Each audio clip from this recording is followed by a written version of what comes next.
ગત રોજ ઇઝરાયેલે ઈરાનની રાજધાની તેહરાન સહિત અનેક શહેરો પર હુમલો કર્યો, જેના વળતા જવાબમાં ઈરાને ઇઝરાયેલ પર બદલો લેવા માટે કતાર, બહેરીન અને કુવૈત, દુબઈ જેવા 7 દેશો પર આશરે 400 મિસાઇલો છોડી હતી, જેના કારણે ગલ્ફ કન્ટ્રીમાં રહેતા કે ફરવા ગયેલા ગુજરાતીઓની હાલત કફોડી બની છે.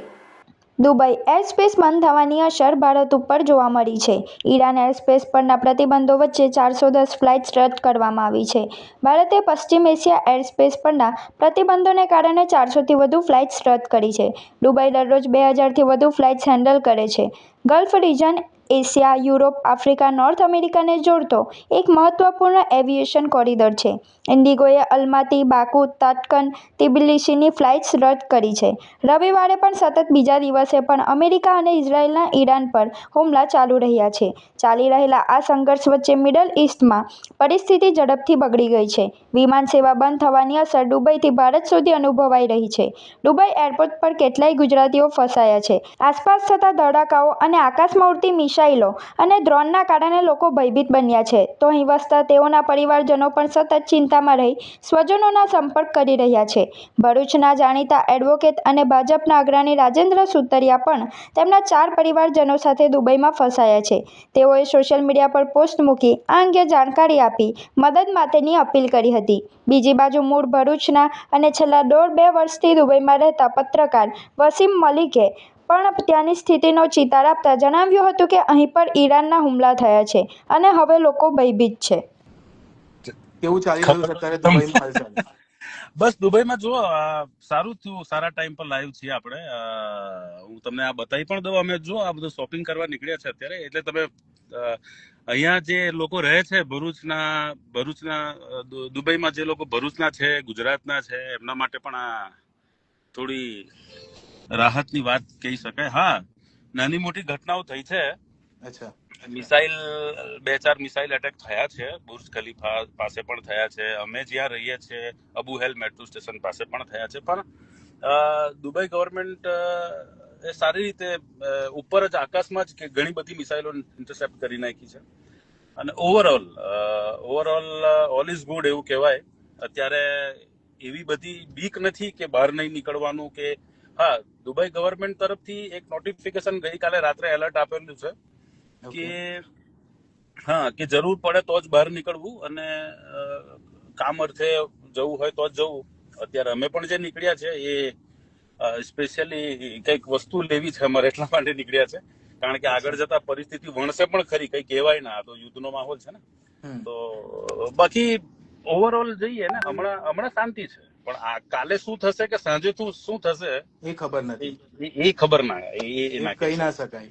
હાલમાં ઘણા બધા વિડીયો વાયરલ થઈ રહ્યા છે દુબઈ એરપોર્ટના, જ્યાં બહુ ભાગાદોડી મચી ગઈ છે અને તેને લઈને ઘણી બધી સુરક્ષાઓ પણ ત્યાં ઉપસ્થિત થઈ ગઈ છે કે લોકોને સુરક્ષિત રીતે ખસેડવામાં આવી રહ્યા છે.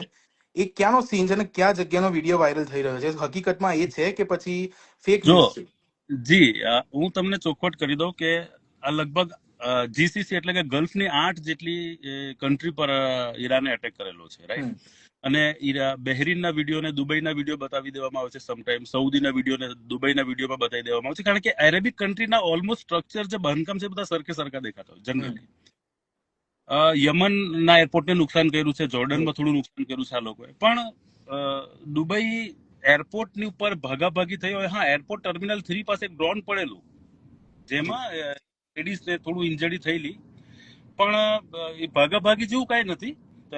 જો કદાચ એવી કન્ટ્રીમાં ભાગાભાગી જ હોય તો હું તમને હજી ફરી એકવાર બતાવું છું કે આ દુબઈ જીવે છે સારી રીતે અને ચાલે છે. આ બધા લોકો જાય છે, ફરે છે.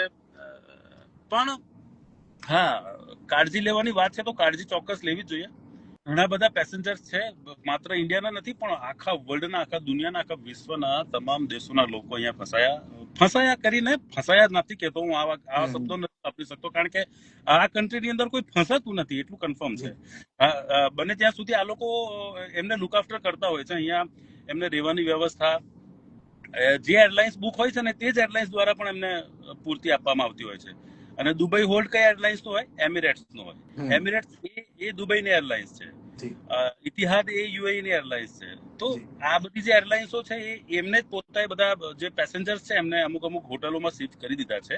જી અને એમ્બેસી ની વાત જોયા વગર જ અહીંયાની જ ગવર્મેન્ટ દ્વારા એમને પૂરેપૂરી ફેસિલિટી આપવામાં આવી રહી છે. એમને ખાતરી આપવામાં આવી છે કે ભાઈ અત્યારે ફ્લાઇટો નહીં ફ્લાય કરે, તમારું અહીં બેસવું નિરર્થક છે, તમે લોકો અહીંયાથી નીકળો અને અમે તમને ફેસિલિટી આપીએ છીએ. એટલે એ પ્રમાણેની હાલ ચાલુ છે. અને હા, જ્યાં એમ્બેસી ને વાતો પહોંચાડે છે લોકો, તો એ કોન્ટેક્ટ કરે છે, ત્યાં જાય છે, ત્યાં માણસો પહોંચે છે. ચિંતા કરવાની કોઈ જરૂર નથી. હું ખાતરી આપું છું આ વાતની. અત્યારે હાલ પૂરતી તો નથી જ. ઓકે આવનારા સમયની અંદર કંઈક એટેક થાય. જો વોરની સિચ્યુએશન એવી હોય છે ને કે વોરની અંદર આપણે એવું નથી કહી શકતા કે ભાઈ સબ ચંગાસી કઈ નહીં થાય, એવું શક્ય નથી હોતું. પણ હાલના તબક્કાની વાત કરીએ, અત્યાર સુધીની વાત કરીએ, તો કહી શકાય કે બધું સારું છે.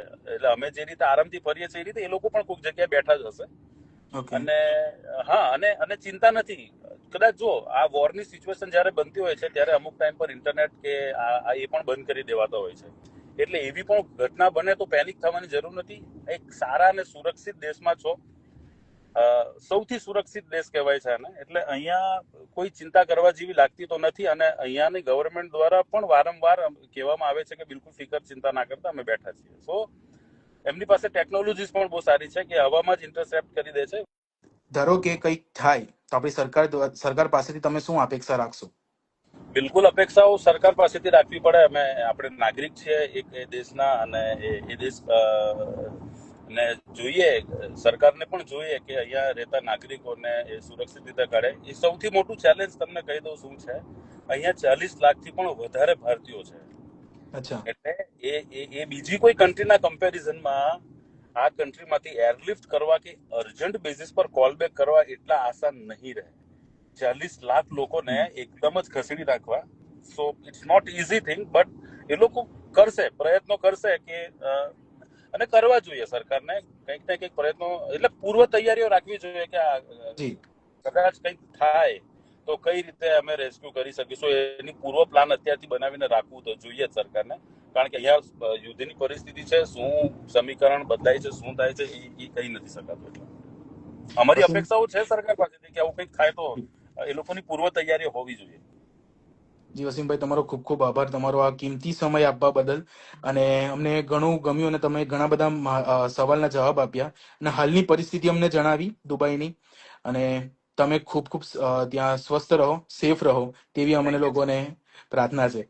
અને ફરી એકવાર બધા ભરૂચના મારા મિત્રોને, મારી ભરૂચની જનતાને કે અહીંયા તમારા જે પણ રહે છે એમના માટે ફિકર ચિંતા ના કરતા, જરા પણ ટેન્શન ના લેતા. અહીંયા બધું સારું છે.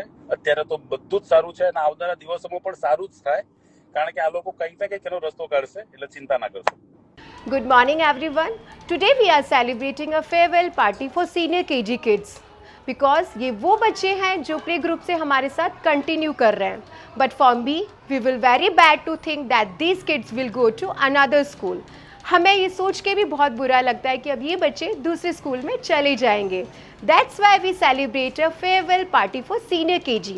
They feel very happy and special, and it gives us very beautiful memories as well as too, and cherish as well.